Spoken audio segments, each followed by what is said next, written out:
Welcome again to our weekly webinar series. I'm Chris Aitken. I am the chair of the Downtown Business Association, and the Downtown Business Association is pleased to welcome Dan Schonberg. We had Dan before for part one of his e-commerce series, and we're very happy to have him come back in for part two of his e-commerce series. I just want to, for all the attendees, just please, if you have any questions, we certainly encourage them. So please ask any questions that you have, and I'll communicate those with Dan. And his topic today is e-commerce for small business in 2020. Without further ado, Dan, if you could reintroduce yourself and welcome. Thank you. Sure. Thank you, Chris. My name is Dan Schonberg. I own Schonberg Design here in San Clemente. I do graphic design and a lot more. Photography. It's creative based marketing, basically, if you will. I'm here to talk to you about e-commerce for small businesses. I know a lot of people right now with the situation going on, they're considering either starting a new business online or taking their existing product and making a better online push. Part one, we covered Amazon, we covered eBay, we covered some other best practices and Shopify. And today we're going to talk about Google Merchant services, and we're going to talk about Etsy a little bit too. And then we're also going to cover some strategies for actually selling your product as well. So I'm going to start off with Google for Retail. Used to be called Google Marketplace. It's part of Google Merchant Center is the big thing. Google for Retail is pretty much the same thing, with just different kind of tools. And it's going to help you get your store and product info into Google, and it's going to make it available to shoppers when they click the shopping tab on Google. So that means everything about your stores and your products is available when people search on a Google property. They call it a Google property. Now, keep in mind right now with the COVID stuff going, a lot of the Google offices are actually closed. So a lot of the Google tools aren't available. For instance, in Google My Business, there's some things that just maybe take a while to refresh or they won't go through. So just be a little patient during this time with some of the Google tools. But some of the best things, I will say this, if you're going to take business seriously, direct-to-consumer business seriously, you need to be on Google. That's the short answer. I'll tell you that right now. It's the number one driver and the first place people go to shop online. They've got insights and analytics tools that will take you down the rabbit hole if that's your thing. It's good for small or big business, doesn't matter. You have tools to sell to the entire world, kind of like eBay. Think of language and currency tools to make sure that you're dialed in, which is pretty helpful. And you can have the chance to reach hundreds of millions of people who do shopping related searches every day. When you do set it up and you have it configured properly, it kind of runs on auto and you don't have to think about it much. It gets you a lot of impressions, exposure, and a lot of traction overall. But another good thing is that with Google tools like this, you can have it set up so you change it in one place, and the price will change on your eBay store, your Amazon store, your Shopify website, and whatever else you have it.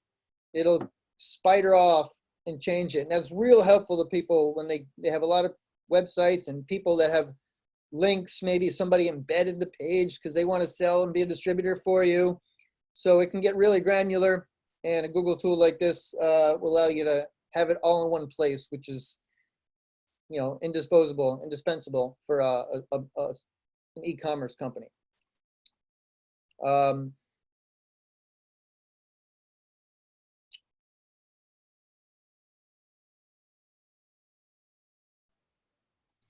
Now, if you're not sure where to begin, and it's a little overwhelming for you, and you poked around the website, the Google Merchant website, and you're not understanding it, they have coaches. Google has coaches that you can hire and help you figure it out.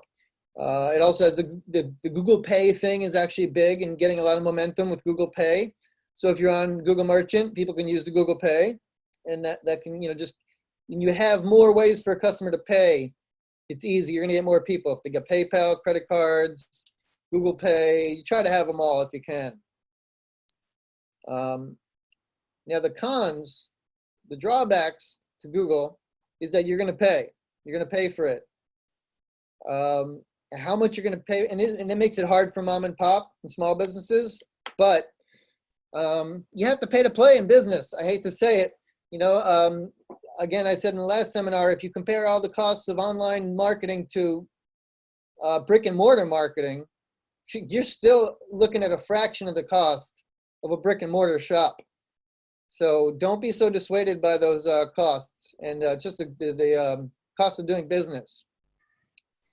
When you pay to play, in a sense, the way that Google charges you, they say it's free, and then and then they charge you for this. They're trying to get you to buy tools, and they call it an ad campaign. You've heard of Google Ads before. Google AdWords, pay-per-click, whatever you want to call it. Google's going to get money out of you to try to move you to the top of the search. If you don't have much money, you're probably not going to, you might not have much success. It's still a helpful tool to spider and make sure that you have all your information in one place. But if you have a product that everybody else has, let's say you're selling pens. You have a great pen, but everybody's got pens. You don't have anything differentiating. Google's not going to move you to the top unless you pay a lot of money. So one of the things I'll get to later is you want to have a product that people are searching for and they can't find. Actually, I'm going to skip over to that right now. You want to have a product that's important. You want to have an in or a line on something. For instance, I knew a friend of mine. She sells on Amazon. I'll use this as an example. She was looking for a product to sell and make money. And her son at the time was a toddler, and he was into Minecraft, the game Minecraft. And she went to the party supply stores and looked to buy Minecraft party supplies for her son's birthday. And they didn't exist. Minecraft didn't make them. So she made this fake, Minecraft, called it like Blocky World or something like that. And she had it manufactured up in China. Got plates and napkins and balloons and table covers, tablecloths. And she said that she paid off her husband's law school with that money. So you can't just take something and go to the internet and just think it's going to sell. You still have to fill a need. If it's price, if you're differentiating as price, if you have pens, but you know the manufacturer of it, and he said, Dan, I'm going to give you these pens at, a third of the cost of everybody else, then you have an in. You have a pen that's cheaper than everybody else. You have something really different. So you have to think about that. If you don't have something different, either make something up, find something, or you have a lot of work to do. And, I would kind of think about that. There's also privacy concerns. One of the cons of using Google is a lot of people are, they're not happy with a company that's that large and global and has that much power. So there's privacy concerns with that. You can work with an IT guy or a developer and do double confirmations on your passwords, have complicated passwords. You can take steps to make sure Google isn't spying on you, but good luck, because they change their policies like Facebook, just like that. And if you're not keeping up with it, you're probably going to be, your privacy is going to be exposed a little bit. In my opinion, Google's isn't nefarious. When they figure out, get into your privacy, they're figuring out what you're searching for so they can show you more ads. It's really marketing. The marketing world thinks it's great because it allows so much targeting. It's incredible. Is it the choice? Is it the expense of your privacy? That's kind of up to you and how you view the privacy issue and how deep you want to go down the rabbit hole of making sure that your privacy is confidential. Here's one tool that Google has that I don't recommend. They have a website builder, actually build a website through Google, and I don't recommend that. I don't think I know anybody that's done that before. Normally, I'll tell people if you're going to go with a company like Google and do stuff, it's not a bad idea to use all their tools. But that one I might not recommend. But I'll say this too. Google's going to prompt you with a lot of things. When you set up a Google account, you set up a Google My Business account, and you're setting up all this stuff, they're going to prompt you. Hey, you should do this. Follow the prompts. Follow all the prompts. Take detailed notes of what you're doing, and follow the prompts and fill everything out and take all their advice until it gets to where you have to pay, and then you can consider it. But I would go ahead and fill everything out. It's real important. Google loves when you fill things out properly. As far as how much it costs to get on Google, I hate to say the old cliche, it depends. You have 10 products that are, $10 each. Do you have, 600 products that are $1,000 each? Are you trying to reach people around the world? Are you trying to reach people locally? There's all sorts of issues, all sorts of things that are going to change the price. On top of that, Google changes the pricing structure all the time anyway. It's ridiculously hard to keep up with companies like this and the pricing strategies. All I could say is that it'll probably be worth it. At least give it a try. I think, like I said before, if you're a direct consumer, you can't live without this just for the feature of spidering off to all your sites and having it show up on Google Shopping tabs. Even if it's not at the top of Google Shopping, you can work on that. You can work on that. Let's see here. Okay, so some best practices I talked about was having an in. You want to make sure that, if you're on there and you're selling to, you make sure you know what country you're selling to and you're using that language. If you just click, I want to sell to the world, you want to look into some language tools and make sure that your information is being translated. Does your website have the little tab where you could change the language? You also want to be really clear about your customer's return policy and refund policy. If you're not, Google notices this. Google has an incredible artificial intelligence algorithm that picks up on this stuff. And you want to make sure that's included or you'll kind of go towards the bottom. When you collect your user information, you want to do it responsibly and securely. Using a tool like MailChimp, you want to read it, you want to know about it, you want to know how you're getting people's information, because spammers can get in there fast before you know it, and then you don't want that. Make sure you follow their policies. They want you to verify if you have a website link, you better have a SSL certificate to show that it's secure for the users going to the site. If you don't have a secure website, Google's going to know it, and they're not going to encourage people to go to that page or work with you because it's not a secure site. Also, it doesn't hurt, even if you're on autopilot with the Google Merchant, it's not a bad idea to sign in once in a while, poke around, change something, and just kind of let Google know that, hey, you are actively working on this. You didn't just set it up and disappear. Now, as far as integration with your websites and if you have a Shopify site, eBay site, all these different sites, it's not required, but for advanced integration, my advice is you want to have a developer set this up for you. There's some code involved. It might, depending on your level of tech savviness, the directions might give you a little hard time.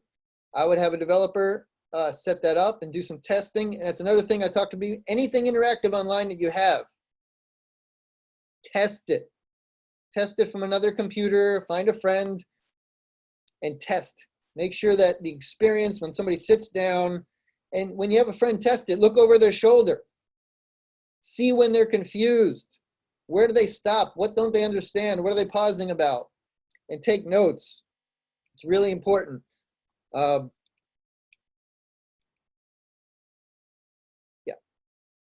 So that's the basics of Google. It's a giant company. You're going to get a lot out of it, but you're going to pay.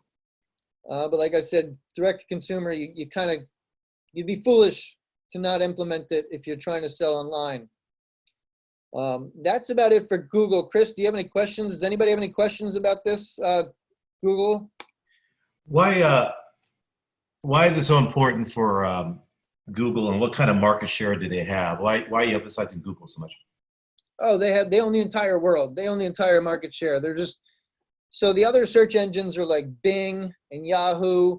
And let me ask you, Chris, do you ever open up Bing and Yahoo and search? Not for a while. Nope. You use Google, right? That's right. Yep. So they're pretty much dominant. There's some hardcore people that hate Google and they swear they use Yahoo and they use Bing.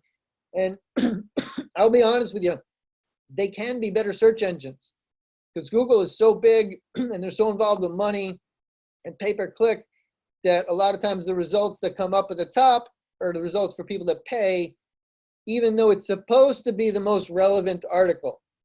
So like, for example, if there's a big company like Etsy or Google Merchant Tools. Recently, the other day, I was Googling why not to use Google Merchant, okay? That's not going to come up right away because Google's controlling it. They don't want people to see the results of why not to use their tools. You know what I mean?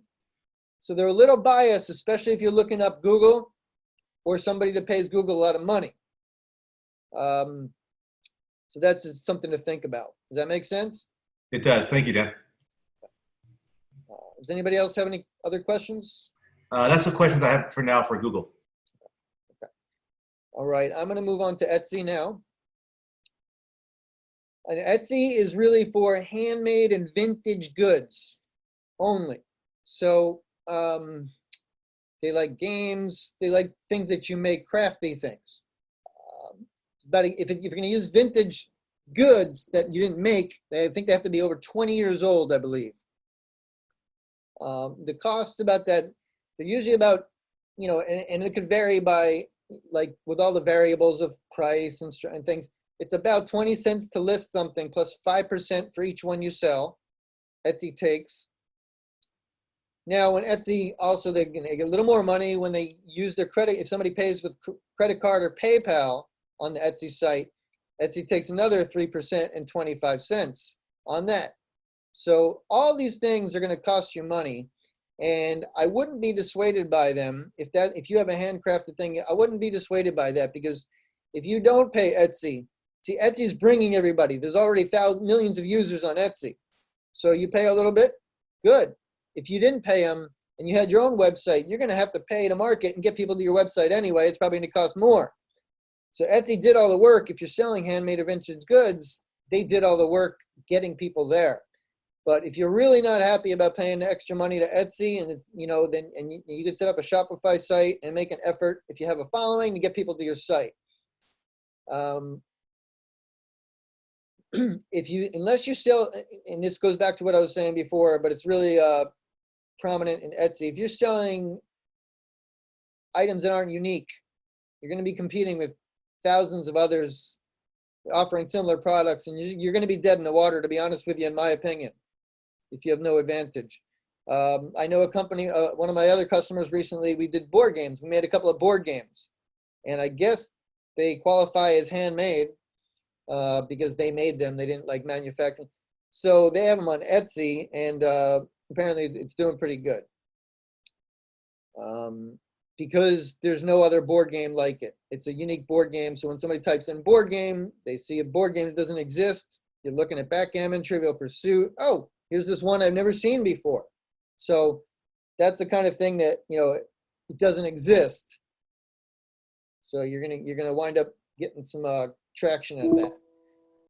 Some of the good things about Etsy is it's got built-in analytics. If that's your thing, I've told people before, that's not my thing. I look forward. I don't like to look. Don't get me wrong. I understand the power of analytics, but I think for small businesses, you're not gonna get any information out of analytics unless you're Nike and you're trying to track millions of people and how they find you. It's just my opinion. The analytics are a little bit granular for small businesses and unnecessary, but that's just also not how my mind works. Also, some people are an analytic type mind and they get excited about analytics. And if that's your thing, Etsy has some good analytics tools for that. They also have a good seller handbook, basically where they have all sorts of tools for you to review, to make yourself better. Photography. They have a whole section about how to best practices on photography for doing product shots. They have a whole section on shipping. You know, you got all these choices. Do you want to make shipping free? Well, you don't want to make shipping free because then you have to pay for it. But a lot of customers, they look for that free shipping thing. So you have to weigh the pros and cons of that kind of thing. Raise your rates and put free shipping. I would say yes. People love free shipping. So on the Etsy seller handbook page, they'll have tips and tricks to save you money, fulfilling your orders, and things like that. They also have a section on legal, where it demystifies intellectual property laws, legal structures. They've got a whole bunch of articles. It's not just one article. They got multiple articles on these topics. So I would encourage, if you're considering Etsy, to dig into these. Also, dig into these things before you set up your Etsy account and you get too far in, because you might find something in there that's going to go, whoa, that's bad, or that's not for me. They'll also teach you about SEO. Now, SEO is search engine optimization. That's usually for Google or Yahoo or Bing, but within each website, like Etsy and Amazon and eBay, there is a SEO strategy within the website. How do you get to the top of Etsy? And they'll have tips and tricks for you on that. Branding and marketing, they're going to have a lot of articles they have over 143 articles on branding and marketing, as opposed to about 20 for some of the others. And there's, pricing, taxes, strategies, growth strategies, seasonal tips. Speaking of seasonal tips, I'm going to make a side note from last seminar. We talked about Amazon. I wanted to add this thought. I found this out this week. If you're looking to go on waiting for Christmas time to go sell on Amazon, they don't take people. They don't take new sellers right before the holidays, because they get overwhelmed. It's just too much. Set it up now, and you'll be allowed to sell. But they just literally will not permit you to sell if you sign up right before the holidays. Let's see. So what's a small business looking at if you're trying to, whether choosing between Google Merchant, Etsy, Shopify, how do they make that determination?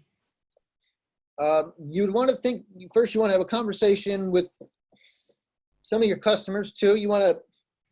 It's a big conversation with it's kind of a big conversation right there.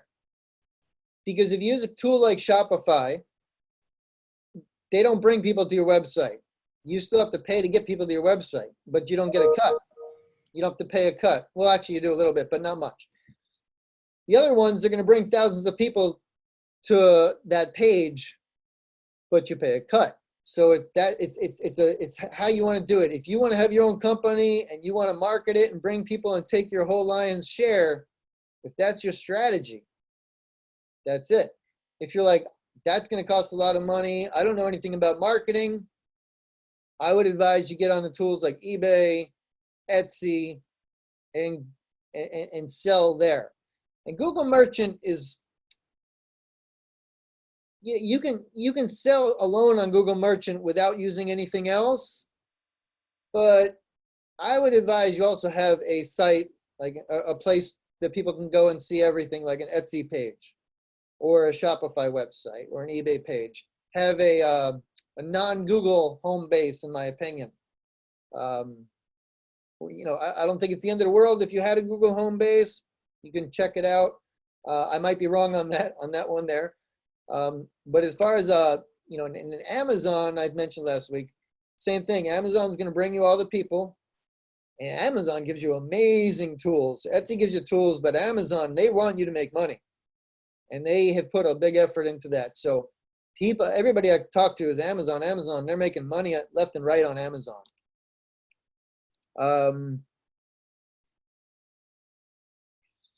Okay.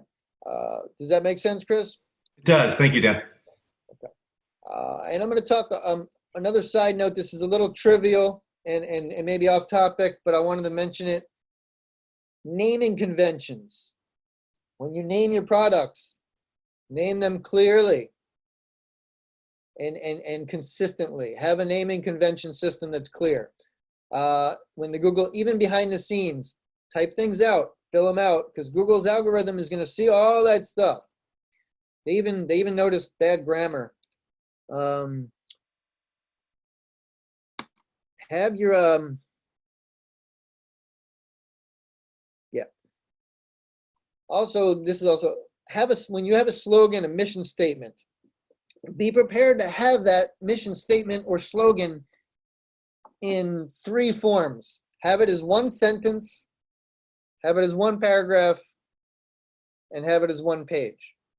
Because you're going to find places online where they're going to say, give us a 1-page, 1-line description of your product.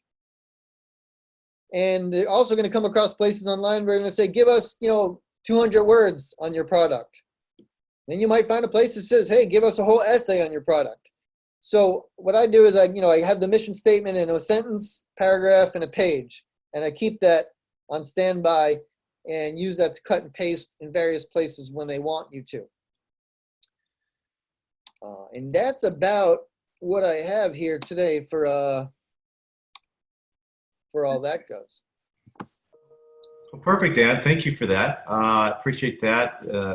I think people probably are less familiar with Etsy and maybe Shopify and Google, so I appreciate your comments on that. Okay, I guess, Dan, where can they find you, and tell us about your business, and any final comments you have? You can find me at schonbergdesign.com. If you don't feel like spelling it, just go to danclemente.com, and that'll route you over to my website. If you wanted to touch base with me on e-commerce, let's do it. I'll lead you in the right direction. We'll set you up. I will be transparent that when I refer to developers doing things behind the scenes, that's the one thing I outsource. I do a lot of creative writing, photography, strategy, graphic design, the whole thing. The one thing I outsource is code. So, but I'd be willing to help you out if anybody needs any strategy and wants to talk about the product, help find a product that people are searching for but doesn't exist. That there's strategies you could do. There's some tools you could do. What are people searching for on Google? And you find out what people are searching for on Google, and if you see one of those things, well, people are searching for that, but that doesn't exist. Then you go. That's when you start thinking about what you can manufacture. Or if you're at the store and they don't have something like the Minecraft supply, think about what people don't have. And I can help you. If you don't have a product, I can help you, kind of guide you and help you try to strategize some kind of product to sell. And then last thing, keep in mind, Amazon will actually give you products if you don't have products to sell. So that's another thing. Yeah.